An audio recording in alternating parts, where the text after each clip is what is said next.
একটি শিশু ঈশ্বরকে জিজ্ঞেস করল, সবাই বলছে যে তুমি আমাকে আগামীকাল পৃথিবীতে পাঠাচ্ছ, কিন্তু আমি এত ছোট এবং অসহায় হয়ে কিভাবে বাঁচব? ঈশ্বর বললেন, তোমার দেবদূত তোমার জন্য অপেক্ষা করবে এবং তোমার যত্ন নেবে। তখন শিশুটি আবার জিজ্ঞেস করল, তবে আমাকে বলুন, এখানে স্বর্গে আমি এত খুশি আছি, সারাক্ষণ গান, হাসি, কত আনন্দ। ঈশ্বর বললেন, তোমার দেবদূত তোমার জন্য গান করবেন এবং তোমার জন্য হাসবেন।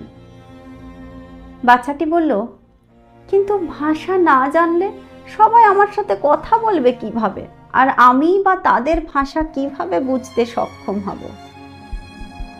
ঈশ্বর বললেন, তোমার দেবদূত তোমাকে সবচেয়ে সুন্দর এবং মধুর শব্দগুলি শোনাবে, যা তুমি শুনবে, এবং খুব ধৈর্য এবং যত্ন সহকারে তোমার দেবদূত তোমাকে কিভাবে কথা বলতে হয় তা শিখিয়ে দেবে। এবং আমি যখন আপনার সাথে কথা বলতে চাইব, তখন কি করব? বাচ্চাটি জিজ্ঞেস করল ঈশ্বরকে। ঈশ্বর বললেন, তোমার দেবদূত তোমার হাত একসাথে রাখবেন এবং তোমাকে কিভাবে প্রার্থনা করতে হয় তা শিখিয়ে দেবেন। বাচ্চাটি জিজ্ঞেস করল, কে আমাকে রক্ষা করবে? ঈশ্বর বললেন, তোমার দেবদূত তোমাকে রক্ষা করবেন।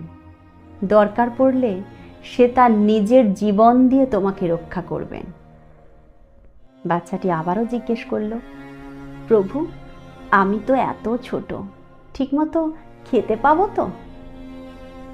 ঈশ্বর বললেন, আমি যাকে জন্ম দিই তার খাবারের ব্যবস্থা করেই রাখি, কিন্তু মনে রাখবে, আমি খাবারের ব্যবস্থা করি, কিন্তু নিজের শরীরের রক্ত খাওয়াই না।